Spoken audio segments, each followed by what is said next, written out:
Hare Krishna. So ఈరోజు level 3 ఈశోపనిషత్తు క్లాస్కి అందరికీ కూడా ఇస్కాన్ శ్రీ శ్రీ రాధా గోవింద ఆలయం మంగళూరు కర్ణాటక తరపున స్వాగతం సుస్వాగతం. హరే కృష్ణ. ఓం అజ్ఞానతిమిరాంధస్య జ్ఞానాంజనశలాకయా చక్షుర్మిలితం येन తస్మై శ్రీ గురవే నమః.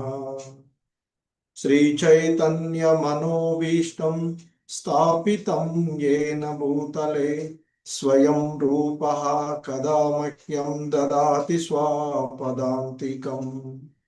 वन्देऽहं श्रीगुरु श्रीयुतपदकमलं श्रीगुरून् वैष्णवांश श्रीरूपं साग्रजातं सहगण रघुनाथान्वितं तं सजीवं साद्वैतं सावधूतं परिजनसहितं कृष्ण चैतन्यदेवं श्रीराधा कृष्ण पादान् सहगण ललिता श्री विशाखान्वितांश नमावों विष्णुपादाय कृष्ण प्रेष्ठाय भूतले श्रीमते भक्ति वेदांत स्वामिनिति नामिने. नमस्ते सारस्वते देवे गौरवाणी प्रचारिणे निर्विशेषा शून्यवादी पाश्चात्यदेशतारिणे. जय श्री कृष्ण चैतन्य प्रभु नित्यानंद श्री अद्वैत गदाधर श्रीवासादि गौर भक्त वृंद. हरे कृष्णा कृष्ण कृष्ण हरे हरे, हरे राम राम राम हरे हरे. हरे कृष्णा कृष्ण कृष्ण हरे हरे, हरे राम राम राम हरे हरे. हरे कृष्णा कृष्ण कृष्ण हरे हरे, हरे राम राम राम हरे हरे. హరే కృష్ణ. మాతాజీ వినిపిస్తుంది కదా క్లియర్ గా? హరే కృష్ణ ప్రభుజీ. హరే కృష్ణ.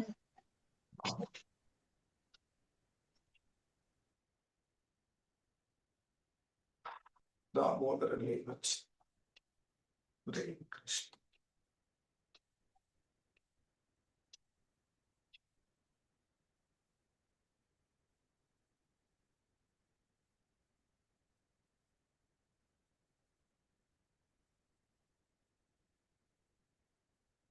హరే కృష్ణ.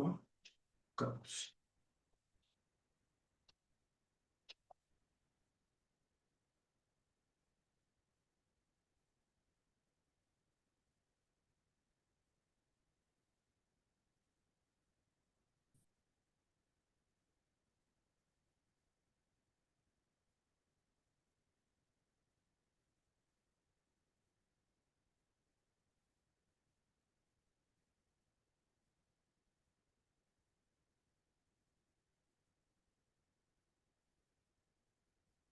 హరే కృష్ణ. సో ఈరోజు మనము ఈశోపనిషత్ మనిషిని దేవదేవుడైన శ్రీకృష్ణ భగవానుడి దగ్గరగా చేర్చేటువంటి జ్ఞానము, అందులో ఈరోజు చివరి శ్లోకమైన చివరి మంత్రమైనటువంటి 18వ మంత్రమును మనము ఈరోజు చూడబోతూ ఉన్నటువంటిది. హరే కృష్ణ.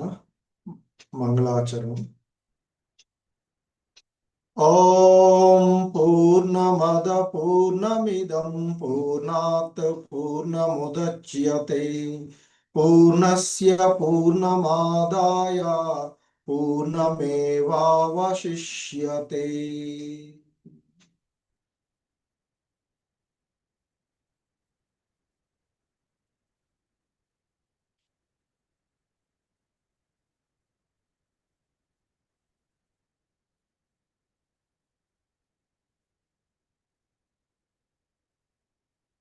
హరే కృష్ణ.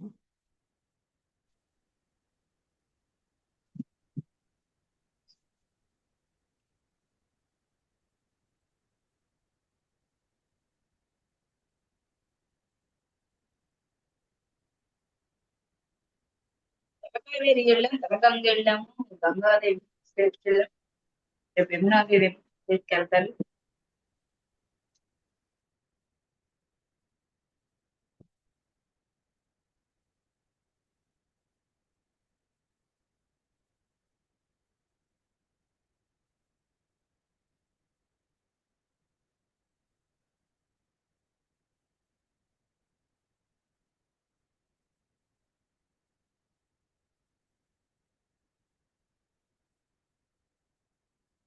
హరే కృష్ణ. స్క్రీన్ వస్తుంది కదా మాతాజీ? వస్తుంది ప్రభుజీ. ఓకే.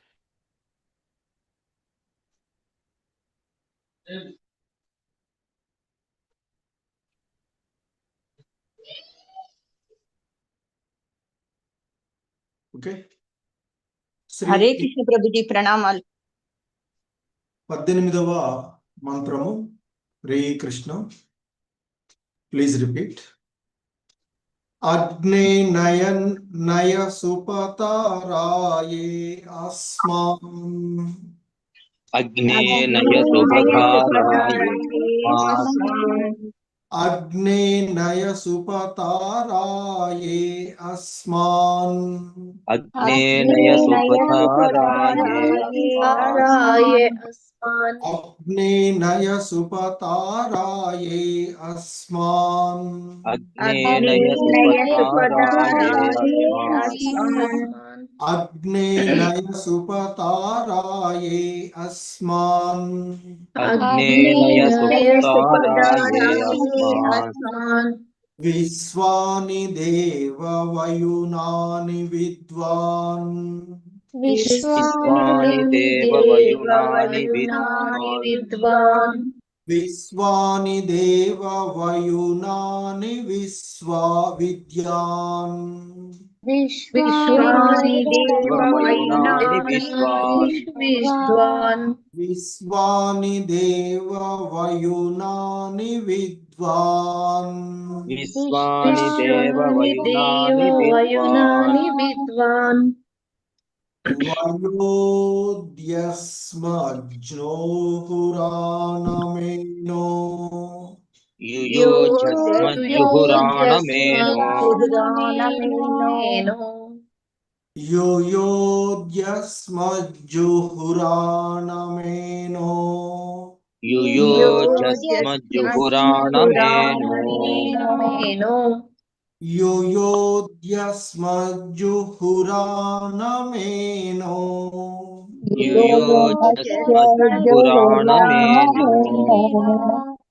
యుయోద్యస్మజ్జుహురాణమేనో. యుయోజస్మజ్జుహురాణమేనో. భూయిష్టాం తే నమ ఉక్తిం విదేమ. భూయిష్టాం తే నమ ఉక్తిం విధేమ. భూయిష్టాం తే నమ యుక్తిం విదేమ. భూయిష్టాం తే నమ ఉక్తిం విధేమ. భూయిష్టాం తే నమ ఉక్తిం విదేన. భూయిష్టాం తే నమ ఉక్తిం విధేమ. హరే కృష్ణ. అగ్నే నయ సుపతారాయే అస్మాన్. విశ్వాని దేవ వయునాని విద్వాన్. అగ్నే నయ సుపతారాయే అస్మాన్. విశ్వాని దేవ వయునాని విద్వాన్. అగ్నే నయ సుపతారాయే అస్మాన్. విశ్వాని దేవ వయునాని విద్వాన్. అగ్నే నయ సుపతారాయే అస్మాన్. విశ్వాని దేవ వయునాని విద్వాన్. యుయోధ్యస్మజ్జుహురానమేనో భూయిష్టాం తే నమ ఉక్తిం విదేమ. యుయోజస్మజ్జుహురాణమేనో భూయిష్టాం తే నమ భుక్తిం విధేమ. యుయోధ్యస్మజ్జుహురానమేనో భూయిష్టాం తే నమ ఉక్తిం విదేమ. యుయోజస్మజ్జుహురాణమేనో భూయిష్టాం తే నమ భుక్తిం విధేమ. విధేమ. హరే కృష్ణ. మొత్తం మంత్రం చూద్దాం. అగ్నేనయ సుపతారాయే అస్మాన్ విశ్వాని దేవ వయునాని విద్వాన్ యుయోధ్యస్మజ్జుహురానమేనో భూయిష్టాం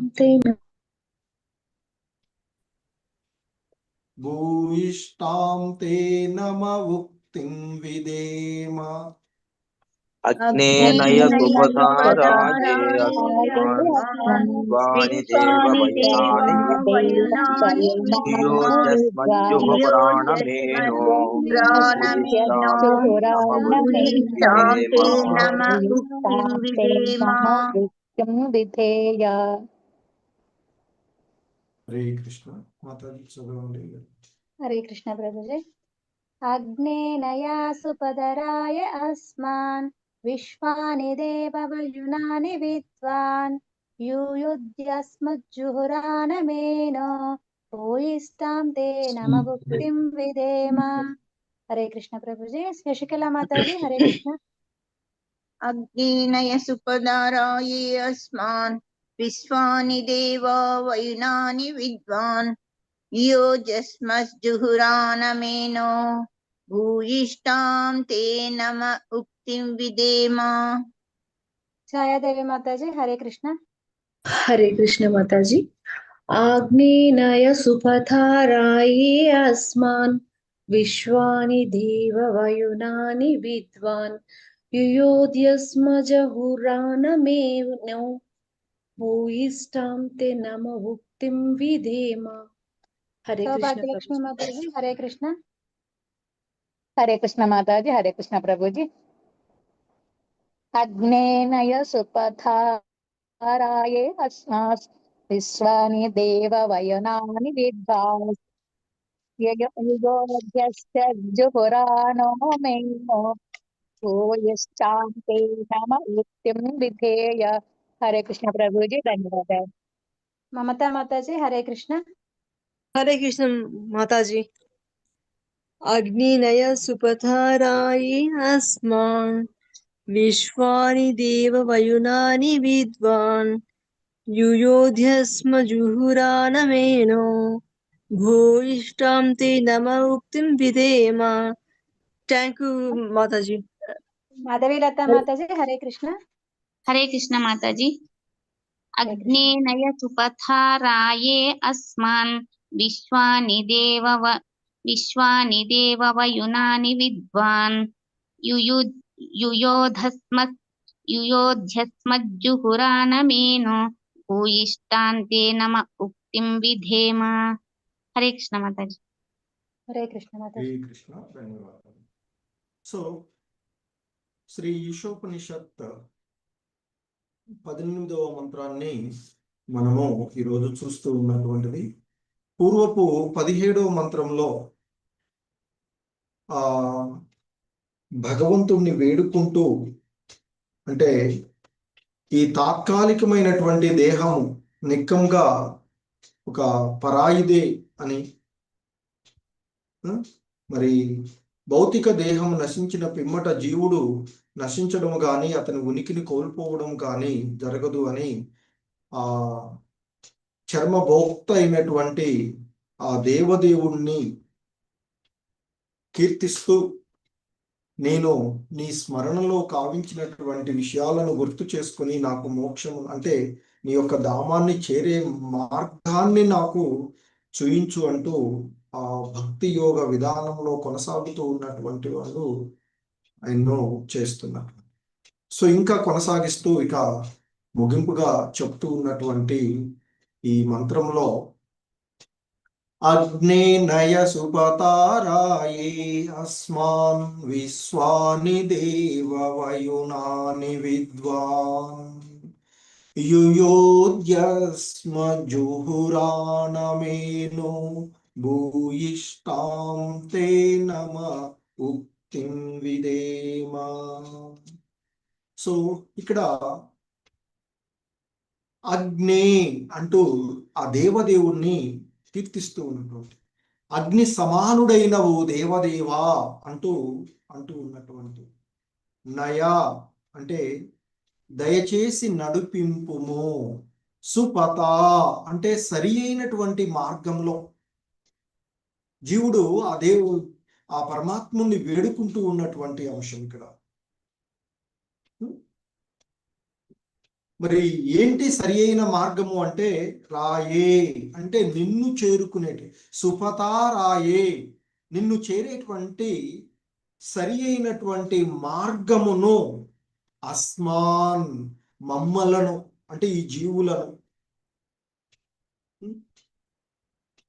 విశ్వాని దేవా ఈ సమస్త విశ్వానికి అధిపతివైనటువంటి ఓ దేవా, వయినాని విద్వాన్ మా యొక్క కర్మలన్నీ నువ్వు ఎరిగి ఉన్నటువంటి వాడు. నిన్నేమో గుర్తు చేసుకో అని చెప్తున్నారు. ఆ విధంగా భగవంతుడుని మనము అడిగినా అడగపోయినా ప్రతిదీ కూడా ఎరిగినటువంటి వాడే, సర్వము ఎరిగినటువంటి, సర్వజీవుల కర్మలు ఎరిగినటువంటి వాడు, సర్వజీవులు ఏ విధమైనటువంటి భావనలో ఉన్నారో ఎరిగినటువంటి వాడు ఆ భగవంతుడు. సో కాబట్టి ఎందుకంటే సర్వజీవుల యొక్క హృదయాలలో ఉన్నటువంటి ఆ పరమాత్ముడు మనం చేస్తూ ఉన్నటువంటి ప్రతిదాన్ని కూడా చూసేటువంటి వాడు. అందుకే వయునాని విద్వాన్ మా యొక్క కర్మలన్నీ కూడా నీవు ఎరిగినటువంటి వాడవు, నీ కోసం చేసిన ప్రార్థనలన్నీ కూడా నీవు తెలిసినటువంటి వాడవు. యుయోదస్మాత్ సో ఇక్కడ యుయోద్యస్ముజురాహణం అంటే ఇక్కడ యుయో అంటే తొలగింపుము, యుయోదస్మన్ మా నుండి తొలగింపుము. ఏం తొలగించుంటున్నారంటే జుహురాణం ఏనః ఈ మార్గబంధంలో మేము చేరుకోవడానికి, మేము ఈ జీవనంలో ప్రతిబంధకంగా ఉన్నటువంటి సమస్త పాపములను భూయిష్టాం తే నమ ఉక్తిం విదేమ అంటున్నారు. భూయిష్టం అత్యధికంగా, తే అంటే నీకు, నమః ఉక్తిం నమ ఉక్తిం నమస్కార వాక్కులు, విదేమ నేను చేస్తూ ఉన్నాను అంటూ జీవుడు ఆ భగవంతుణ్ణి వేడుకుంటూ ఉన్నటువంటి ఈ శ్లోకంలో మనం అంటే ఈ మంత్రంలో ఇవ్వబడినటువంటి ఏమని ప్రార్థిస్తున్నాడు భగవంతుణ్ణి అంటే, ఆ దేవదేవుణ్ణి ఓ అగ్ని సమానుడైన దేవదేవా, ఓ సర్వశక్తి సంపన్నుడా, ఇప్పుడు నీ పాదముల చెంత వాలి నీకు వందనాలు చేస్తూ అడుగుతూ ఉన్నాను. ఓ దేవా, నిన్ను చేరునట్లుగా సరి అయినటువంటి మార్గమును, ఎందుకంటే ఆ భగవంతుని యొక్క కృప లేకుండా, భగవంతుని యొక్క ఇది కరుణ లేకుండా ఏది కూడా సాధ్యం కాదు. నిన్ను చేరేటట్లుగా సరి అయినటువంటి మార్గంలో నన్ను నడిపించు అంటే ఆ భగవంతుడికి శరణాగతులు అవుతున్నాడు జీవుడు. శరణాగతులు అవ్వడం చెప్తాడు. గతంలో నేను చేసినన్నింటినీ గుర్తు తెచ్చుకో అని నిన్నటి శ్లోకంలో చెప్పారు కదా. ఇప్పుడు అంటున్నాడు మళ్ళీ, గతములో నేను చేసినవన్నింటినీ నీవు ఎరిగి ఉందువు కనుక పూర్వ పాప ఫలముల నుండి నన్ను విడిపించి నా ప్రగతికి ఎటువంటి అవరోధం లేకుండా చెయ్యవయ్యా అంటూ ఆ భగవంతుణ్ణి వేడుకుంటూ ఉన్నటువంటిది. ఎందుకంటే భగవంతుని యొక్క నిర్హేతుకమైనటువంటి కరుణ కోసం ప్రార్థిస్తూ ఉన్నటువంటిది. ఆ భగవంతునికి శరణజొచ్చడమే మనకున్నటువంటి జీవుడి యొక్క ఏకైక లక్ష్యం. సో అలా భగవంతునికి శరణజొచ్చి ఆ భగవంతుని యొక్క నిర్హేతుక కరుణ కోసం ఎదురు చూస్తూ ఆయన్ని ప్రార్థిస్తూ ఉన్నట్లయితే మనిషి పూర్ణ ఆత్మానుభూతి పథమును చక్కగా తెలుసుకోగలుగుతాడు, ఆ మార్గంలో పురోగమించగలుగుతాడు అని చెప్తారు. ఎవడైతే భగవంతునికి శరణాగతుడవుతాడో అతని యొక్క సమస్త పాపాలు తొలగించబడతాయి అని చెప్పబడుతుంది. సో కనుక మరి ఆ విధమైనటువంటి మార్గంలో మరి అత్యంత నిమ్న స్థాయిలో ఉన్నటువంటి వాళ్ళైనా ఏదైనా ఆ వేద నియమాల నుండి కొద్దిగా వైగలిగితే అవి వికర్మలుగా మార్పు చెందుతూ ఉంటాయని చెప్తుంది. మోహగ్రస్తులైనటువంటి వాళ్ళు ఇంద్రియ భోగ వాంఛల కోసం చేస్తూ ఉండేది. కానీ ఆధ్యాత్మికమైనటువంటి విషయాలలో ఏమాత్రం మనకు భగవద్గీతలో చెప్తారు, ఈ మార్గంలో ఏమాత్రం ఏ కొద్దిగా నీవు ప్రయత్నం చేసిన సమస్తమైన భయంకరమైనటువంటి పాపాల నుండి నిన్ను రక్షిస్తుంది అని చెప్తారు. అదే డౌట్ అన్ని చేసినాక అర్జునుడు 6వ అధ్యాయంలో అడుగుతాడు ధ్యాన యోగంలో, కృష్ణ నీవు చెప్తున్నావు మనసును స్థిరపరిచి ధ్యానం, మనసు చంచలమైనది కదా. సరే నువ్వు అన్నట్లు అభ్యాసం చేయడానికి ఆరంభంలో మనం చేయడానికి చాలా చేస్తుంటాం, చేస్తూ ఉంటే ఒక్కోసారి మనసు చంచలమైనటువంటి మనసు ఇంద్రియ భోగ వాంఛల కారణంగా మనం పురోభివృద్ధి చెందలేక అక్కడితోనే పతనమయ్యి మరి కాలం ఆగదు కదా. ఒకవేళ మరణిస్తే అతని పరిస్థితి ఏమిటంటే చెప్తాడు భగవంతుడు 6వ అధ్యాయంలో, ఆత్మానుభూతి పథములో నుండి పతనం చెందినవాడు అంటే యోగ భ్రష్టుడు ఉత్తమమైనటువంటి బ్రాహ్మణుల ఇంట గాని సంపన్నమైనటువంటి అన్ని అవకాశాలు ఉన్నటువంటి సంపన్నులైనటువంటి వారి ఇంట గాని జన్మించి తన కర్మలను చక్కదిద్దుకునేటువంటి అవకాశం వాళ్ళకి ఇవ్వబడుతుంది అంటూ చెప్తాడు. సో ఆ విధంగా విధి విధానాలను అనుసరించి కర్మకాండ సిద్ధాంత స్థితి నుండి దివ్య జ్ఞాన స్థితికి ఉద్ధరించబడతారు ఆ విధమైనటువంటి జన్మలను పొందడం వల్ల. అనేక జన్మలలో దివ్య జ్ఞాన సాధన చేసిన తర్వాత ఆ భగవంతునికి శరణజొచ్చుతాడు అని చెప్పబడుతుంది. అలా శరణజొచ్చినటువంటి వాడు మాత్రమే పరిపూర్ణుడు అవుతాడు అనేటువంటి చెప్తున్నటువంటి. సో మరి ఈ మంత్రంలో చెప్పబడుతూ ఉన్నట్లుగా శరణాగతుడైనటువంటి వాడు కేవలము భక్తి భావనను అవలంబించుటకే ఆ భక్తి భావనను ఆరంభించటం చేత శీఘ్రమే ప్రాథమికమైనటువంటి స్థితులన్నింటినీ కూడా అధిగమిస్తాడు అని చెప్తారు. అందుకే భగవద్గీతలో చెప్తారు సర్వధర్మాన్ పరిత్యజ్య మామేకం శరణం వ్రజ అంటూ చెప్తారు ఆయన. నాకు శరణాగతి పొందినట్లయితే నీ యొక్క భారాన్ని నేను స్వీకరించి సమస్త పాపముల నుండి నిన్ను ముక్తుని కావిస్తాను అని చెప్తుంటారు. ఎందుకంటే కర్మకాండలో మనం అనేక రకాలైనటువంటి చేసేటువంటి. సో కనుక ఆ భగవంతుణ్ణి శరణజొచ్చినటువంటి వాడు ఎవడైనా బ్రాహ్మణుడైనా సాధారణైనా భగవద్గీతలో చెప్తారు స్త్రీ అయినా వైశ్య సదా శూద్రహ అంటూ ఎవడైనా భక్తికి అర్హుడే అని చెప్పబడుతున్నాడు. ఎందుకంటే సర్వశక్తిమంతుడైనటువంటి ఆ భగవంతుడు ఎల్లరి హృదయాలలో ఉండి శ్రద్ధావంతులైనటువంటి భక్తులను సరైనటువంటి మార్గంలో నడిచే విధంగా వారికి మార్గనిర్దేశకం చేస్తూ ఉంటుంటారు. అందుకే భగవద్గీతలో చెప్తారు ఎవరు ఏ విధంగా చేస్తే ఆ విధమైనటువంటి అనుగ్రహాన్ని నేను ఇస్తాను. నేను మంచి మార్గంలో నడవాలి అని అనుకుంటే ఆ విధమైనటువంటి మార్గంలోనే నడిచేటువంటి అవకాశాన్ని ఆ భగవంతుడు కలగజేస్తారు. లేదు నేను ఈ ఇంద్రియ భోగ వాంఛల్లోనే ఈ జనన మరణ చక్రాల్లోనే నిరంతరము ఉండిపోతానంటే అదే విధమైనటువంటి అవకాశాన్ని కలగజేస్తాను. మరి భక్తుడు ఎప్పుడు కూడా ఏది కోరుకోడు, ఆ భగవంతుని యొక్క సేవ నిర్హేతుకమైనటువంటి కరుణ కావాలని కోరుకుంటూ ఉంటారు. సో కనుక మరి భక్తులు అన్యమైనది ఏది కోరరు కనుక ఆ విధంగా భక్తులు మాత్రమే ఆ భగవంతుని యొక్క దివ్యధామాన్ని చేరుకోగలిగేటువంటి వారు.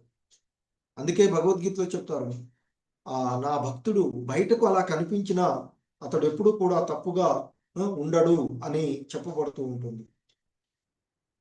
సో అదే విషయాన్ని మనకి ఇక్కడ చెప్తూ ఉంటారు. ఆ భగవంతుని యొక్క పాద పద్మములకు సంపూర్ణంగా శరణాగతుడైనటువంటి భక్తుని ఎడ భగవానుడు ఎంతో దయామయుడై ఉంటాడంటే అతడు ఒక్కొక్కప్పుడు వికర్మలలో చిక్కుకొని ఉన్నప్పటికీ కూడా హృదయం నుండే అట్టి దోషములను ఆ దేవదేవుడు వెంటనే సరిచేస్తాడు. మనకి భక్తులు భగవానికి పరమ ప్రియులు కావడమే దానికి కారణము అని చెప్తారు. అందుకే మనకి భగవద్గీతలో కూడా చెప్తారు కృష్ణ భగవానుడు, నేను ఎవరైతే నా జన్మ కర్మ ఇవన్నీ తెలుసుకొని నా యొక్క భక్తియుతమైనటువంటి సేవలో నిమగ్నమయ్యేటువంటి వారి యొక్క హృదయాలలో ఉండి అజ్ఞాన అంధకారాన్ని జ్ఞానజ్యోతి ద్వారా వెలిగిస్తాను అని చెప్తారు.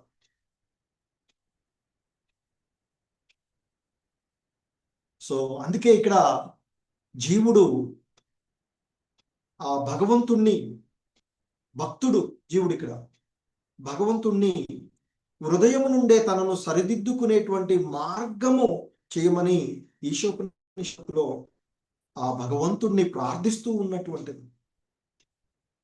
ఎందుకంటే పొరపాట్లు చేయడం అనేటువంటిది బద్ధజీవుడికి సహజమే కనుక ఆ పొరపాట్ల నుండి సరిదిద్దుకునేటువంటి అవకాశాన్ని ఇవ్వమని శరణాగతుడై వేడుకుంటూ ఉన్నటువంటిది.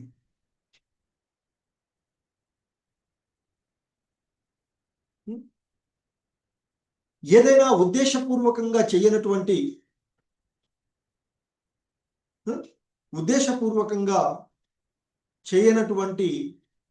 ఏదైనా ఆ భగవత్ పాద పద్మాలకు సమర్పించుకోవడమే సరే, ఒక్కటే మార్గము వాటి నుండి బయటపడడానికి అని చెప్తుంటారు. ఎప్పుడైతే ఆ భగవంతుని పాద పద్మాలకు శరణాగతులు అవుతామో మన యొక్క బాధ్యతను ఆ భగవంతుడే స్వీకరిస్తాడు అని చెప్తారు. కనుకనే ఆ భగవంతునికి శరణాగతులైనటువంటి జీవుల యొక్క బాధ్యతలను ఆ భగవంతుడు స్వీకరిస్తాడు.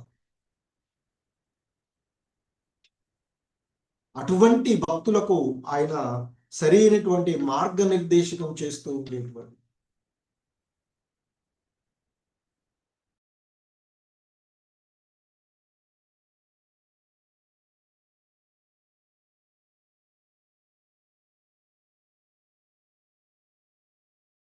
హరే కృష్ణ. సో మరి ఆ విధంగా మనకి ఆ నిర్దేశాలను భక్తుడికి ఒకటి సాధువు, శాస్త్రము, గురువు ద్వారా లభించేటువంటి పద్ధతి కాగా, ఎందుకంటే మనకి కలిసినటువంటి సాధుజనుల ద్వారా మనకి మార్గనిర్దేశకం చేయబడుతుంది. కొన్నిసార్లు శాస్త్రాలను చదవడం ద్వారా మార్గనిర్దేశకం అవుతుంది, కొన్నిసార్లు గురువుని ఆశ్రయించడం ద్వారా అవుతుంది. మరి ఇంకోటి, మన హృదయంలో ఉన్నటువంటి ఆ భగవంతుడే మనకి మార్గనిర్దేశకం చేసేటు. ఎందుకంటే ఒక్కసారి మనం కొన్ని చేసేటువంటి ఏవైనా పనులు, తప్పు లాంటివి ఉంటే మనకు తెలుస్తూ ఉంటుంది, అనిపిస్తూ ఉంటుంది, అయ్యో నేను ఇది చేస్తున్నానే. సో వేద జ్ఞానము అంటే ఆ భగవంతుడే. ఆ భగవంతుడిని ఆశ్రయించినటువంటి వారు వేద జ్ఞానంలో నిమగ్నమైనటువంటి వాళ్ళు.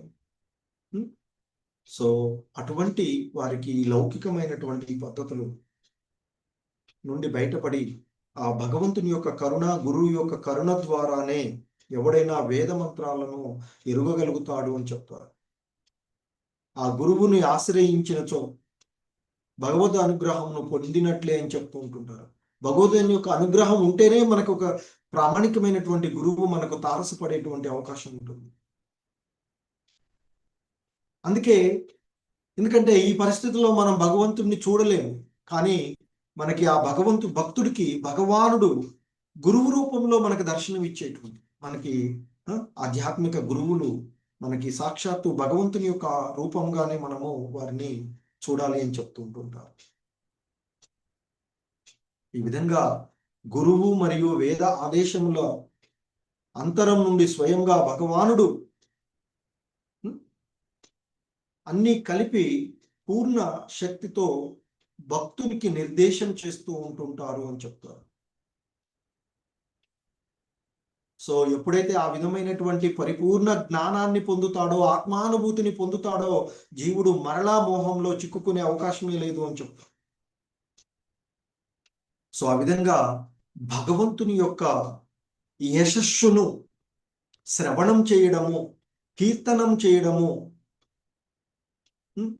పుణ్యప్రదమైనటువంటి కార్యంగా చెప్తూ ఉంటుంటారు. అందుకే భగవంతుడు చెప్తారు, సకల జీవులకు తాను శ్రేయోభిలాషిని అని చెప్తారు. కనుకనే ఎల్లరూ తన యొక్క కథను వినాలని, కీర్తించాలని భగవంతుడు కోరుకుంటూ ఉంటుంటారు. ఎందుకంటే అలా శ్రవణం చేసిన వాళ్ళు, కీర్తించినటువంటి వాళ్ళే ఆ భగవంతుని యొక్క కృపకు గురవుతారు. ప్రతి ఒక్కళ్ళు ఆయన కృపకు గురి కావాలని ఆయన అనుకుంటూ ఉంటుంటారు. భగవంతుని వైపుకు ఒక అడుగు మనం వేస్తే ఆయన 10 అడుగులు మన వైపుకు వచ్చి మనల్ని ఉద్ధరించడానికి ప్రయత్నం చేస్తుంటారని చెప్తుంటారు. భగవద్గీతను వినడము, కీర్తించడము ద్వారా మనిషి సర్వ పాపాల నుండి, అందుకే కదా మనకు భగవద్గీతలో చివరిగా చెప్పినటువంటిది, సర్వధర్మాన్ పరిత్యజ్య మామేకం శరణం వ్రజ అంటూ. సో ఆ విధంగా అన్ని రకాలైనటువంటి పాపముల నుండి భగవద్గీతను వినడము, కీర్తించడం ద్వారా మనిషి సర్వ అభద్రతల నుండి శుద్ధి పడతాడు అని. అప్పుడే అతడికి, ఆ భక్తుడికి భగవంతుని పైన భక్తి స్థిరమవుతుంది అని చెప్తుంటారు.